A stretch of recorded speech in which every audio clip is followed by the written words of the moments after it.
শুরুতে জানিয়ে দেব নিরাপত্তা পরিষদে যুদ্ধবিরতির প্রস্তাব পাশ, প্রতিক্রিয়া জানিয়েছে হামাস। এছাড়া রয়েছে ক্রিমিয়ার রুশ আকাশ প্রতিরক্ষা ব্যবস্থায় হামলার দাবি ইউক্রেনের। এদিকে পুতিনের দম্ভ গুড়িয়ে দিচ্ছে জেলেনস্কির বাহিনী। সর্বশেষ রয়েছে নেতানিয়াহু লেবাননের বিরুদ্ধে ব্যাপক যুদ্ধের প্রস্তুতি শুরু করছে। নিরাপত্তা পরিষদে যুদ্ধবিরতির প্রস্তাব পাশ, প্রতিক্রিয়া জানিয়েছে হামাস।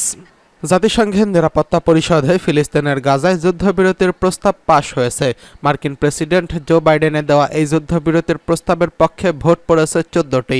নিরাপত্তা পরিষদের 15 সদস্যের মধ্যে রাশিয়া ভোটদানে বিরত ছিল। ফিলিস্তিনের স্বাধীনতাকামী গোষ্ঠী হামাস নিরাপত্তা পরিষদে পাশ হওয়া যুদ্ধবিরতির এই প্রস্তাবকে স্বাগত জানিয়েছেন। খবর অনুসারে ফিলিস্তিনে হামাস সোমবার মার্কিন প্রেসিডেন্ট জো বাইডেন ঘোষিত গাজায় যুদ্ধবিরতিতে মার্কিন সমর্থন জাতিসংঘের নিরাপত্তা পরিষদে পাশ হওয়া প্রস্তাবকে স্বাগত জানিয়েছেন। এক বিবৃতিতে হামাস বলেছে, নিরাপত্তা পরিষদের প্রস্তাবে অন্তর্ভুক্ত গাজায় স্থায়ী যুদ্ধবিরতি এবং ইসরায়েলি বাহিনী সম্পূর্ণ প্রত্যাহার, বন্দি বিনিময় এবং গাজায় পুনর্গঠনকে তারা স্বাগত জানায়। এই রেজুলেশনের নীতিগুলো আমাদের জনগণ ও প্রতিরোধ বাহিনীর দাবির সঙ্গে সামঞ্জস্যপূর্ণ।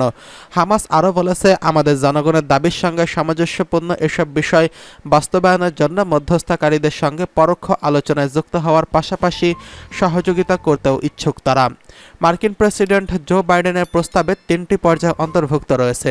প্রথম ধাপে বন্দি বিনিময়ের পাশাপাশি স্বল্পমেয়াদী যুদ্ধবিরতি হবে। দ্বিতীয় ধাপে শত্রুতা স্থায়ীভাবে অবসান এবং গাজা থেকে ইসরায়েলি সেনাদের পুরোপুরি প্রত্যাহারের কথা বলা হয়েছে।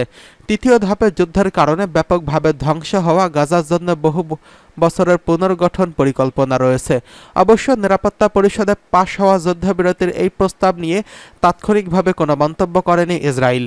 গাজায় অবিলম্বে যুদ্ধবিরতির দাবি জানিয়েছে জাতিসংঘের নিরাপত্তা পরিষদের প্রস্তাব সত্ত্বেও ইসরায়েল অবরুদ্ধ এই ভূখণ্ডে তার নৃশংস আক্রমণ অব্যাহত রেখেছে।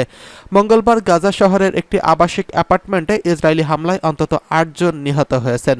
নিহতদের বেশিরভাগই নারী ও শিশু এবং এই হামলায় বেশ কয়েকজন আহত হয়েছেন। এদিকে ক্রিমিয়ায় রুশ আকাশ প্রতিরক্ষা ব্যবস্থায় হামলার দাবি করল ইউক্রেন।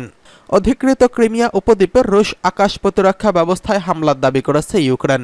সোমবারের ওই হামলায় রাশিয়ার 3টি সারফেস টু এয়ার প্রতিরক্ষা ব্যবস্থা ক্ষতিগ্রস্ত করেছে। এক বিবৃতিতে ইউক্রেনীয় জেনারেল স্টাফ এই খবর জানিয়েছেন। ব্রিটিশ বার্তা সংস্থা রয়টার্স এই খবর জানিয়েছে। জেনারেল স্টাফ বলেছেন, হামলার সময় ঝাঁকইতে একটি S-400 সিস্টেম এবং 2টি স্বল্পোন্নত S-300 ব্যবস্থার উপর ক্ষেপণাস্ত্র হামলা করেছে ইউক্রেনীয় বাহিনী। এতে রাশিয়ার আকাশ প্রতিরক্ষার উল্লেখযোগ্য ক্ষতি হয়েছে। তবে ইউক্রেনের এমন দাবি স্বাধীনভাবে যাচাই করতে পারেনি রয়টার্স। এ বিষয়ে রুশ প্রতিরক্ষা মন্ত্রণালয় তাৎক্ষণিকভাবে কোনো মন্তব্য করেনি।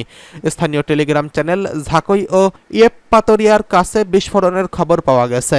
ইউক্রেনের সামরিক বাহিনী বলেছে, তাদের হামলায় রুশ প্রতিরক্ষা ব্যবস্থার রাডার বন্ধ হয়ে গেছে এবং একটি এলাকায় বিস্ফোরণের ঘটনা ঘটেছে। তবে শত্রুর অত্যন্ত কার্যকর আকাশ প্রতিরক্ষা ব্যবস্থা তাদের কোনো ক্ষেপণাস্ত্রকেই প্রতিহত করতে পারেনি। একটি টেলিগ্রাম পোস্টে এই তথ্য জানিয়েছে ইউক্রেনীয় সামরিক বাহিনী। ক্রিমিয়া উপদ্বীপ থেকে দক্ষিণ ইউক্রেনের উপর বারবার ব্যালিস্টিক ক্ষেপণাস্ত্র নিক্ষেপ করেছে রাশিয়া। এই অঞ্চলটি 2014 সালের ইউক্রেনের কাছ থেকে দখল করছিল দেশটি। 2014 সালের পর 2022 সালে ইউক্রেনে আবারও হামলা করে রাশিয়া। গত 2 বছরের পালাক্রমে ইউক্রেনীয় ক্রিমিয়ার রুশ লক্ষ্যবস্তুতে একাধিক বিমান ও নৌ হামলা চালিয়েছে। একই সঙ্গে কৃষ্ণ সাগরে মস্কো নৌবহরে হামলার মাধ্যমে উল্লেখযোগ্য ক্ষতিও করেছে। ইউক্রেনের দাবি, 30 মে ইউক্রেনীয় সেনাদের হামলায় সেখানে 2টি ফেরি ক্ষতিগ্রস্ত হয়। ফলে ক্রিমিয়া ও রাশিয়ার মূল ভূখণ্ডের মধ্যকার কার্যক্রম বন্ধ হয়ে পড়ে। এদিকে পুতিনের দম্ভ গুড়িয়ে দিল জেলেনস্কির বাহিনী। রাশিয়া ইউক্রেন যুদ্ধের নতুন মোড় নিয়েছে। রাশিয়া একেবারে ভেতরে ঢুকে হামলা চালিয়েছে ইউক্রেন। কিয়েভের ওই হামলায় রাশিয়ার সবচেয়ে অত্যাধুনিক 5ম প্রজন্মের যুদ্ধবিমান Su-57 ক্ষতিগ্রস্ত হয়েছে।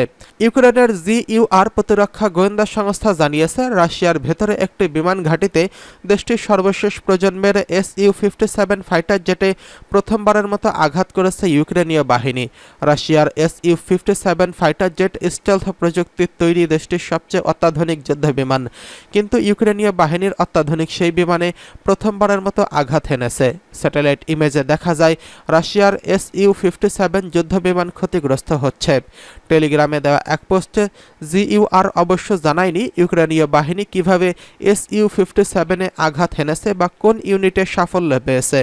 বার্তা সংস্থা রয়টার্সের এক প্রতিবেদনে এই তথ্য জানানো হয়েছে। রাশিয়ায় জনপ্রিয় একজন যুদ্ধপন্থী সামরিক ব্লগার ফাইটার বোম্বার, যিনি অ্যাভিয়েশন নিয়ে ভিডিও বানান, তিনি জানিয়েছেন 57 ক্ষতিগ্রস্ত হওয়ার খবর সঠিক। একটি ড্রোনের আঘাতে ক্ষতিগ্রস্ত হয়েছে US-57। জিইউআর জানিয়েছে এই US-57 আক্তবিনস্কো এয়ারফিল্ডে পার্ক করে রাখা হয়েছিল। ওই বিমান ঘাঁটিতে ইউক্রেনের ফ্রন্টলাইন থেকে 589 কিলোমিটার দূরে অবস্থিত। জিইউআর এর পোস্ট করা ছবিতে দেখা যায় 7 জুন US-57 অক্ষত অবস্থায় রয়েছে। পরের দিনের ছবিতে সেটি ক্ষতিগ্রস্ত হওয়ার চিহ্ন স্পষ্টই দেখা যাচ্ছে। 2022 সালে ফেব্রুয়ারি থেকে পুরো মাত্রায় যুদ্ধ জড়িয়ে পড়ে রাশিয়া ও ইউক্রেন। প্রায় দুই দেশ শত শত কিলোমিটার দূরের শত্রু সীমানার ভেতরে হামলা চালায়। ইউক্রেনের কাছে মস্কোর মতো এত বিপুল মিসাইল নেই, তবে রাশিয়ার একেবারে ভেতরে ঢুকে হামলা চালানোর জন্য দূরপাল্লার ড্রোন তৈরির দিকে নজর দিচ্ছে ইউক্রেন, আর সেই ড্রোন দিয়েই প্রায় রাশিয়ায় হামলা চালাচ্ছে Kyiv. Russian blogger fighter bomber বলেছেন শার্পনেলের আঘাতে ক্ষতিগ্রস্ত হয়েছে ওই ফাইটার জেট। তবে কি পরিমাণ ক্ষয়ক্ষতি হয়েছে এবং যুদ্ধবিমানটি মেরামত করা যাবে কিনা তা খতিয়ে দেখা হচ্ছে। যদি এই যুদ্ধবিমানটি আর মেরামত করা না যায় তাহলে এটিই হবে রাশিয়ার প্রথম কোনো US-57 হারানোর ঘটনা। এদিকে রাশিয়ার রাষ্ট্রীয় সংবাদ সংস্থা RIA নাভস্তি রাশিয়ার সংবাদদাতা আলেকজান্ডার খারসনস্কো এক রহস্যময় পোস্ট দিয়েছেন। সেখানে তিনি হামলার কথা স্বীকার না করলেও সামরিক যুদ্ধবিমান সুরক্ষায় হ্যাঙ্গার স্বল্পতার কথা তুলে ধরেন।